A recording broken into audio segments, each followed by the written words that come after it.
पंजशीर घाटी में युद्ध खत्म करने और तालिबान से बातचीत करने को पंजशीर लड़ाकू तैयार हो गए हैं। अफगानिस्तान के नेशनल रेजिस्टेंट फ्रंट यानी NRAF के प्रमुख नेता अहमद मसूद ने रविवार को समझौते के धार्मिक विद्वानों के प्रस्ताव का स्वागत किया है। अहमद मसूद ने फेसबुक पेज पर इसका ऐलान किया। रेजिस्टेंट फ्रंट ऐसी घोषणा तब आई जब तालिबान ने कहा था कि उन्होंने पंजशीर के आसपास के ज़िले को सुरक्षित करने के बाद राजधानी पंजशीर में अपनी लड़ाई लड़ी है। 2 दिन से ऐसी रिपोर्ट आ रही थी कि तालिबान ने पंजशीर पर कब्जा कर लिया है, लेकिन रेजिस्टेंट फ्रंट इन दावों को खारिज करता आ रहा था। लेकिन आज तैयार हो गया है, तालिबान से बातचीत करने को वो राज़ी हो गए हैं। आपको बता दें कि पंजशीर घाटी वो इलाका है जहां तालिबान को ज़बरदस्त चुनौती मिली। अमेरिका की वापसी और राष्ट्रपति अशरफ गनी के देश से भाग जाने के बाद 15 अगस्त को तालिबान ने काबुल पर कब्जा कर लिया था।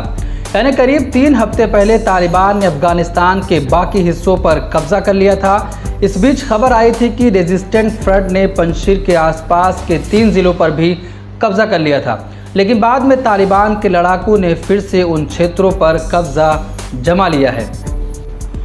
पंजशीर में तालिबान और रेजिस्टेंट फ्रंट के बीच चल रहे लड़ाई के बीच अफगानिस्तान के धार्मिक नेताओं ने कहा था कि लड़ाई बंद हो और बातचीत का रास्ता निकाला जाए। और इस बीच रेजिस्टेंट फ्रंट के नेता अहमद मसूद का बयान भी सामने आया।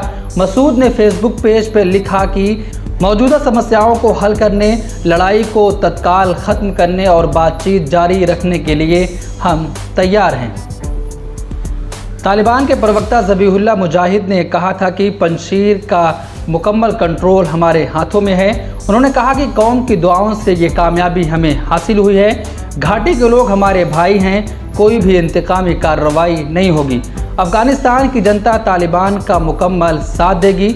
जिरगा और मुज़ाकरात से मसले का हल करने की कोशिश की जाएगी।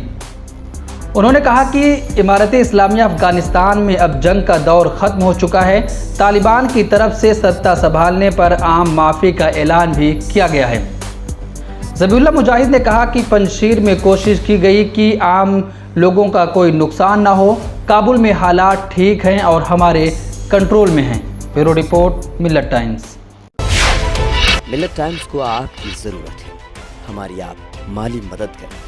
हर महीने सिर्फ 100 रुपये और 1 साल के लिए एक साथ सिर्फ 1000 रुपये। रकम भेजने के लिए यहाँ दिए गए फ़ोन पे, गूगल पे और पेटीएम नंबर का इस्तेमाल कर सकते हैं।